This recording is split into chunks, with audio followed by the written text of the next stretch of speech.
ধরে জেগে জেগে রয়েছি, কেননা সাইয়্যিদুল মুরসালিন আসবে, না জানি আমার বাচ্চার কি না কষ্ট হয়। আল্লাহ পাক যাকে দোস্ত বলেছে, এই চিন্তায় চিন্তায় সারা রাত ঘুমালেন না, কিন্তু শোবে যাবে কি সমান সময় এসে গেছে।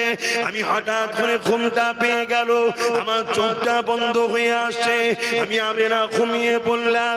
যখনই ঘুমিয়ে পড়লাম, আমি আমেনা শরীরটা কিছুক্ষণ পরে একটা ঝাঁকুনি কম্পন হলো, আমি আমেনা চোখটা খুলে গেল, ঘুমটা ভেঙে গেল।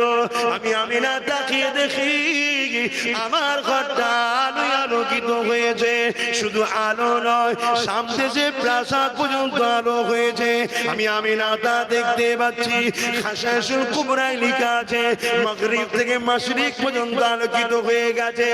এ নবীর গোলামেরা, আমার আব্বা মায়েরা বোনেরা, কি নেতা আমরা পেয়েছি। এই নেতা থেকে সরাবার জন্য দুনিয়া জমিনে অনেক পরিকল্পনা হচ্ছে।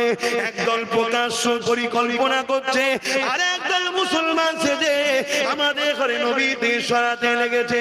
তাই বলে দিয়ে যায় বাপ মা, ভাই বোন আব্বাসকে ভালো না লাগে ছেড়ে দাও, নবীকে ছেড়ো না, নবীকে ছেড়ো না, নবীকে মজবুত করে ধরো, নবীকে প্রেয়ার করো।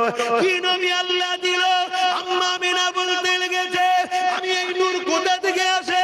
আমি আমিনা তাকিয়ে দেখলাম, আমার যিনি আসার কথা ছিলেন ওই রহমতের নবী এসে গেছে। আমার ডান দিকে শোয়ানো আছে, যিনি সেজদায় পড়ে গিয়ে আহাদ আহাদ আহাদ আহাদ বলে, আল্লাহ আল্লাহ আল্লাহ বলে, যার পুরো শরীর থেকে নূর নূর নূর নূর আলো বেরোতেছে।